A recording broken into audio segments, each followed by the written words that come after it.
Live from Lincoln, this is Channel 8 Eyewitness News Late Edition.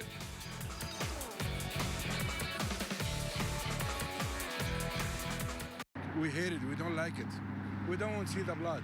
We want peaceful everywhere. Members of Lincoln's Muslim community are standing up against ISIS.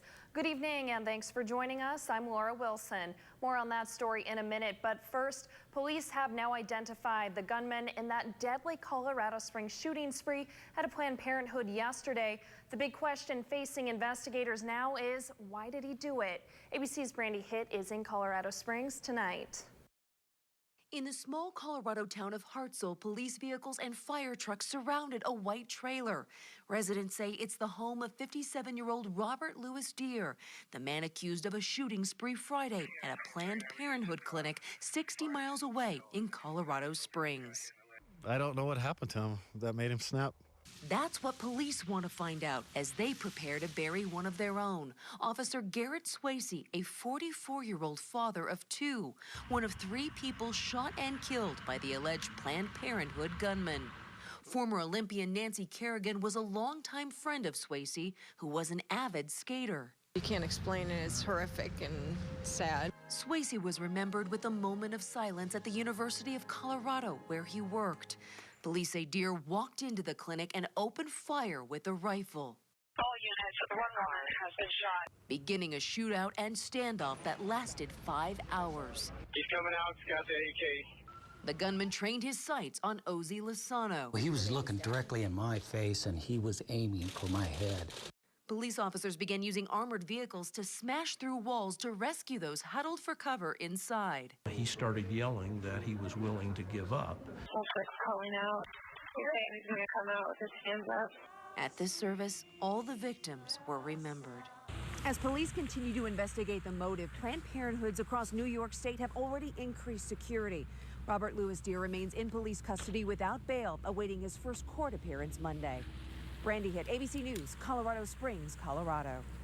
Back to our other top story of the night. Following the recent terrorist attacks, Lincoln's Islamic Foundation wants the local community to know they stand with you. Channel 8 Eyewitness News reporter Kelsey Murphy joins us now with more. Laura, people gathered at a religious protest this afternoon. They came together with a common purpose to say they are Muslim and they stand for peace. Different flags and poster signs, each displaying powerful messages, filled the area of 33rd and O Street Saturday afternoon. More than 100 members of Lincoln's Islamic community gathered to share a common message. We are peaceful people. We are Muslim. We are united together in this country. We love this country. This is our home right now, and we love our home. These protesters are taking a stand against ISIS. They want to disassociate the terrorist group from the Muslim religion, meaning peace and mercy.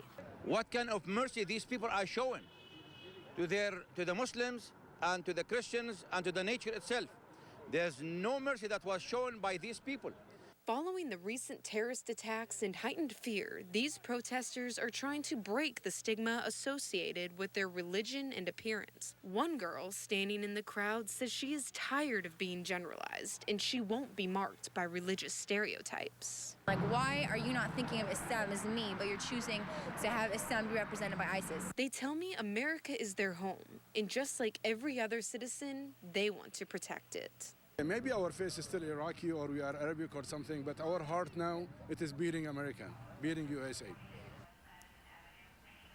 Today's protest lasted for about 2 hours. They estimated about 200 total protesters joined together by the end of the day. All right, thank you, Kelsey. A 21-year-old man is dead and another is injured tonight after a shooting near Fontanelle Park this morning in Omaha. Police were called to 43rd and Spalding just after 10:30 this morning. They say Jonathan Johnson died at the hospital and say 21-year-old Nathaniel Bailey was wounded but is expected to recover. Now, at this time, there are no suspects. Anyone with any information about the shooting is urged to contact OPD homicide detectives at 402-444-5656. Another chilly day out there. Lauren Robinson joins us now from the Weather Center with the latest. Lauren?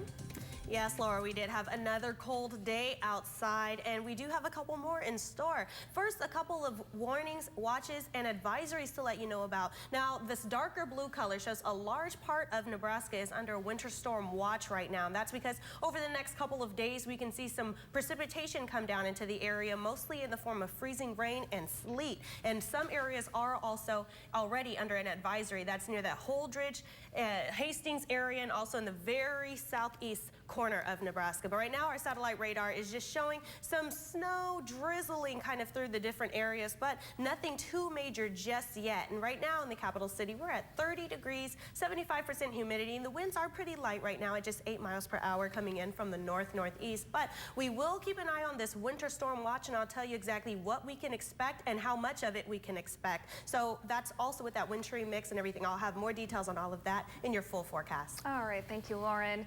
As shoppers are starting to stray from traditional Black Friday shopping, local store owners hope Small Business Saturday will continue to gain more traction. Indigo Bridge Books is known by its statement art piece, a sparkling tree that stretches to the ceiling. Today it is hung with ornaments to help voices of hope. Each ornament has the name of a child and information about what they need and want for Christmas.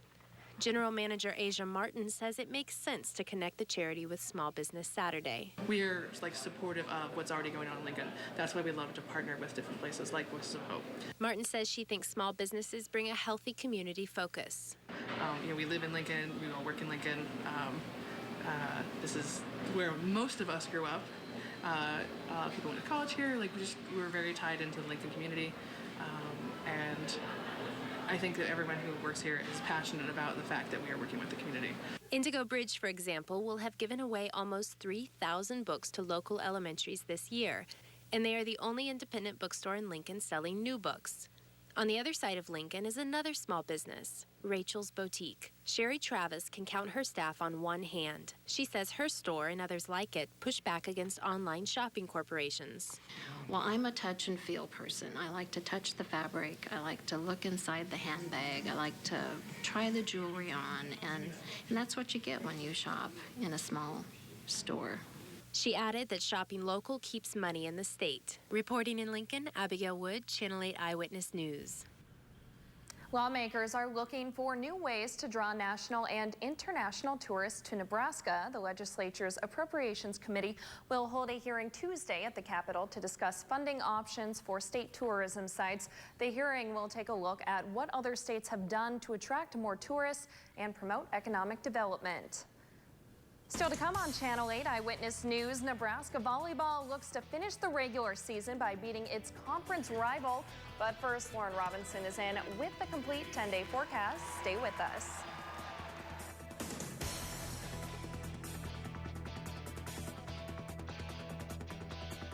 You're watching Channel 8 Eyewitness News, late edition, with Laura Wilson. Weather with Lauren Robinson. And sports with Peter Terpstra. Now, your local forecast from Lincoln's own weather experts. Welcome back. You're taking a live look at the lights of downtown Lincoln right now. Pretty chilly day in the capital city, and we have more in store. Also, with these colder temperatures, we do have some precipitation, maybe in the form of freezing rain and eventually leading into snow. So I'm going to let you know about a couple of watches, warnings, and advisories in the area. All of this dark blue color. Now, that is winter storm watch. That's just because over the next couple of days, we could be seeing some freezing rain, sleet, and snow. So by the end of Sunday, tonight we should probably just only get sprinkles, but as Sunday goes through, by the end of Sunday, we'll probably get maybe 1 inch to 2 of snow and about 1/10 of an inch in ice, and that'll be accumulating throughout the day. Now, this lighter blue color, these are all advisories that are already in place, and areas there will see a little more snow and ice. Now, our satellite radar is showing just some precipitation moving through this very southeast corner of Nebraska, also through north central Nebraska. We'll zoom out a little bit to see the pieces of this large system that we are getting. So this is where the majority of the rain is. That already passed through us, usually about maybe on Thanksgiving. And now we're just kind of dealing with some after effects in this spiraling snow system. But right now in the capital city, 30 degrees, 75% 50% humidity. We have winds coming in at around 8 miles per hour. Our highs today weren't that high, but we did at least get into the 30-degree range. We got to 31 degrees in Lincoln and Fremont, 32 in Omaha. Out in central and western Nebraska, a little cooler. They didn't quite get to the 30s. 27 was the high in Grand Island. 28 was the high in York, Hastings, Holdridge, also out in North Platte. Now, over the next couple of hours, we'll see a lot of clouds. That's the constant that'll stay over the next couple of days. But all of this rain in and out, that'll be spotty as well. So maybe by Sunday morning is when we could see some very small spots of wintry mix and snow coming through the area. Then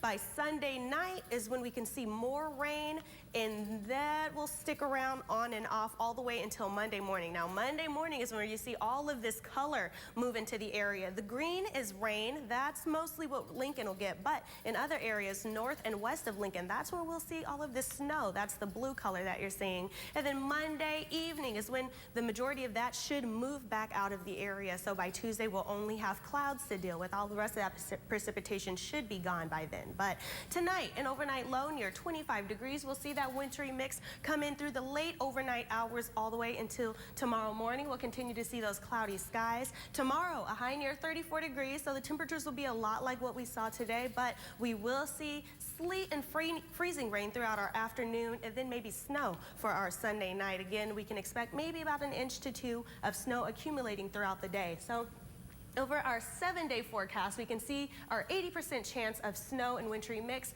Monday, we'll have about a 70% chance, and that'll be a little earlier in the days where that'll happen. Then Tuesday, all of that precipitation should be gone, but we'll still see those mostly cloudy skies hanging around for a couple of days. By Wednesday, Thursday, Friday, that's when we should be clear of most of those variables. We should have just mostly sunny skies to deal with, and those temperatures won't be too bad. They'll stick to maybe the mid to upper 30s, and it looks like we could even get to the 40s by next weekend.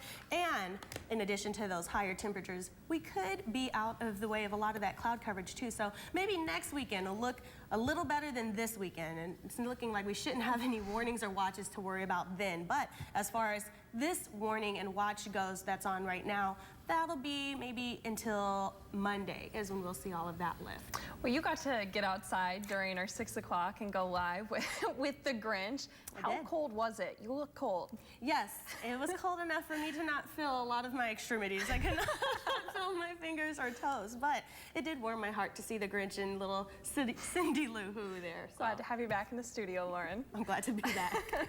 Still ahead on Channel 8 Eyewitness News, Republican presidential candidates hit the campaign trail once again. We'll bring you the latest on Donald Trump's controversy and Ben Carson's opinion on refugees right after the break.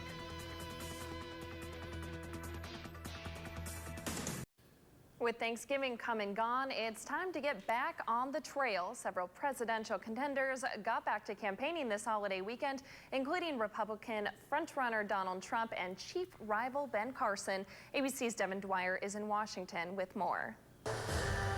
A grand entrance for the Republican frontrunner in Florida.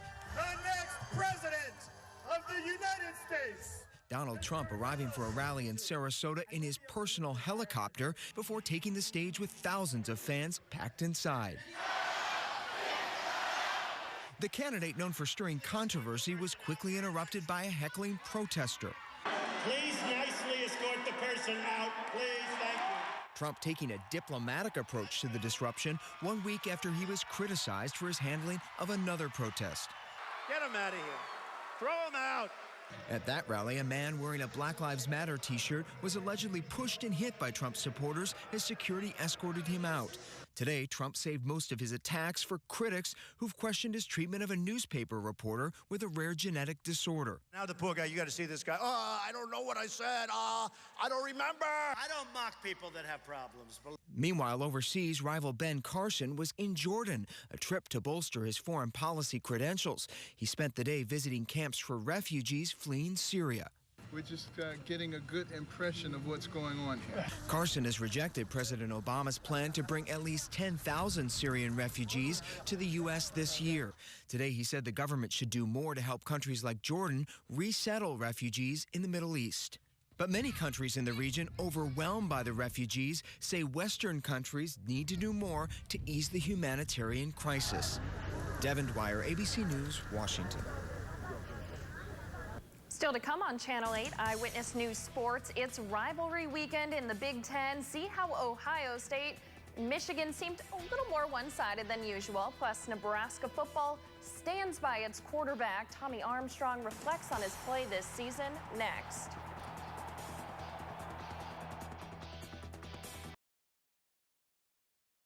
Now, Channel 8 Eyewitness News, Sports. We have a loaded slate for you on this Super Sports Saturday. Let's start with Nebraska Volleyball, looking to get the season sweep over their rivals from Penn State tonight. It was senior night for Megan Haggerty, Alicia Ostrander, Kelsey Feen, and Cece Hall. And boy, did Nebraska start hot. The first set opening up on a 7-2 run. Michaela Fecky getting the kill there later in the first. The senior, Kelsey Feen, getting the start on senior day, puts Nebraska up 16-7. Hot dog, still in the first. Katie Rolfson, get off me block. Nebraska would take set one 25-18. Second set, Cece Hall also getting the start on senior day for good reason. She had a good day.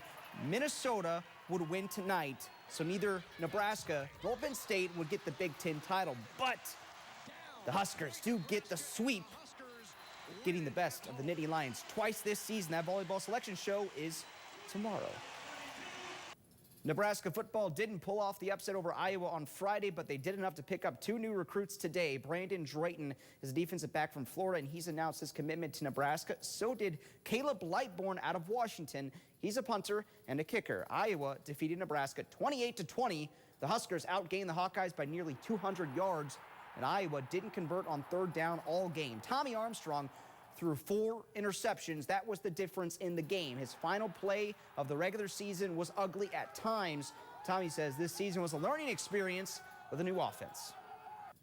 Tommy had a lot of production this year when we look back on it, and so what we have to do is sort through it and accentuate some of those positive things and then be teachers in the other areas. Overall, as offense underlings and Coach Riley, it's been a great experience. It's been a learning experience for myself, a learning experience for this team, just in general. We just got to make sure that we take it upon ourselves to get better. Like I said, it's so much coaches can do for you. If you want to get better, you got to reach out there and grab it. You just can't let it sit there. Rivalry weekend, Ohio State and Michigan in the big house. Michigan playing for a spot in the Big Ten Championship. First quarter, JT Barrett, his own keeper. Buckeyes go up 7-0. Second quarter now 7-3. Ezekiel Elliott, he had a big time day, 214 yards, 2 touchdowns. Yeah, he's getting plenty of touches. This one was all Ohio State. JT Barrett again in the third, Supermans into the end zone. He rushed for 139 yards and 3 scores. The Buckeyes roll Michigan 42-13. Michigan State just needs to beat Penn State to make the Big Ten championship game today. Sparty up 6-3. Gerald Holmes fighting till he hits pay dirt. Michigan State goes up 13-3 later in the second. Christian Hackenberg hits Kyle Carter, and, well, the ball hits the turf, and Demetrius Cox hits the gas. But he's got a long way to go to score. He goes 77 yards to the house as Hackenberg gets blown up on the return. Sparty wins huge, 55-16. They will play Iowa in the Big Ten championship game. Northwest Missouri State beat Humboldt State in the second round of the D2 playoffs today. Quarterback and Lincoln native Brady Bowles accounted for 3 touchdowns as the Bearcats won 54-7. Nebraska men's hoops in the third place game at the Barclays Center Classic in Brooklyn, New York. Jake Hammond, the center, had a career day, his first career double-double with 11 points and 10 boards, and the Huskers out-rebounded Tennessee 46-30. Ty Webster, also the best weekend of his career. He had a team-high 18 today, 39 points in 2 games at the Barclays Center, and he was named to the All-Tournament team. Nebraska closed it out. They get the win, 82-71. 5 Huskers in double figures. They take third at the Barclays Center Classic. Nebraska women's hoops visiting #1 Uconn on the road today. Let's pick it up in the first quarter. Huskers trying to pull off the big-time upset. Natalie Romeo from the corner. She finished with 11 points. Huskers up 13-12. Rachel Terrio led the Huskers with 12. But Uconn would really start to pull away. Nebraska down by 16. The Huskies would put together an 8-0 run late in the second. They would have a 16-0 run in the third. All-American Brianna Stewart, almost perfect. Missed one shot out of 11, had a game-high 25, adding 10 boards for a double-double. The Huskers only scored 6 points in that third quarter. Uconn led by 33 entering the final quarter. The Huskers fall big time, 88-46. The Creighton men hosting Western Illinois today. First half, James Milliken. This one's played in Omaha. He's shooting from Lincoln for 3. Blue Jays up 22-15 later. Maurice Watson Jr. miss. How about the slamma-jamma from Jeffrey Grossell? Blue Jays go up by 11. Creighton also getting a big-time win over a directional school tonight, 97-67. Creighton volleyball looking to win the Big East tournament at the Link tonight against Villanova. This one was actually before that basketball game you just saw at the same place. First set, former Pius Bolt Lauren Smith with the kill. She finished with 5 in the match. Creighton takes the first set 25-18. Set 2, let's put it on repeat. They would win a 25-18. Jaylee Winters, you saw with the slam, and the Blue Jays, the top seed in the tournament, and they are your Big East tournament champions for the second year in a row. Villanova was the 2 seed. They get swept today, 3-0. How about some hockey stars hosting Des Moines, the Buccaneers, this one here in Lincoln at the Icebox. Des Moines almost sneaks one in here, right past the goalie, but Anthony Wise, Johnny on the spot, gets it out of there, but it would be to no avail. The Bucks would score 1 in the first, 1 in the second. The Stars fall tonight, 3-2. Husker fans, listen up. There's been a lot of bowl talk. The Associated Press reports today there will be at least 2 5-win teams, as many as 5 5-win teams to make bowl games. So, saying there's a chance. Still a chance. Yep. All right, thanks, Pete. And of course, we'll stay up to the minute on that news for you. Still ahead on Channel 8 Eyewitness News, we have some tips on how to make sure those Thanksgiving leftovers don't make you sick. Well, we had our Thanksgiving dinner, but the best part still remains, the leftovers. So how do you make sure they don't make you sick? With more, here's ABC News senior medical contributor, Dr. Timothy Johnson. The relatives have come and gone, but turkey, mashed potatoes, cranberry sauce, even a sliver of the pumpkin pie remain. A Thanksgiving tradition, a fridge full of leftovers, tasty, but instead of an invitation to relive the joys of the big meal, it could be an invitation to food poisoning if you're not careful. Here's what you need to know with thanks to the USDA. First, make sure that the food was properly cooked in the first place. Anybody get sick from yesterday's meal? Were those leftovers refrigerated within 2 hours of cooling? Check. And when in doubt, throw it out. Next, were those goodies properly stored? That means dividing them into small containers and making sure they have remained covered in either airtight packaging or storage containers. If you've put food in the freezer, thaw the leftovers before reheating. And eat those leftovers within 4 days. Yes, that's by Monday. Thanksgiving food should not be enjoyed too far into the Christmas shopping season. Simple tips to get you a leftover feast, not leftover bacteria. With this Medical Minute, I'm Dr. Timothy Johnson. Some easy tips to remember. Yeah, when definitely. in doubt, throw it out. When in doubt, throw it out. Right now. Or eat it immediately Yeah. on Thanksgiving night. That's what I did.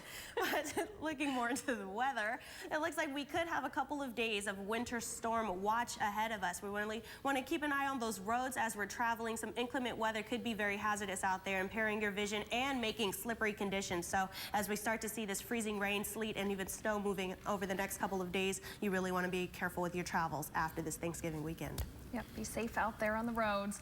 Thank you for joining us. Have a great night.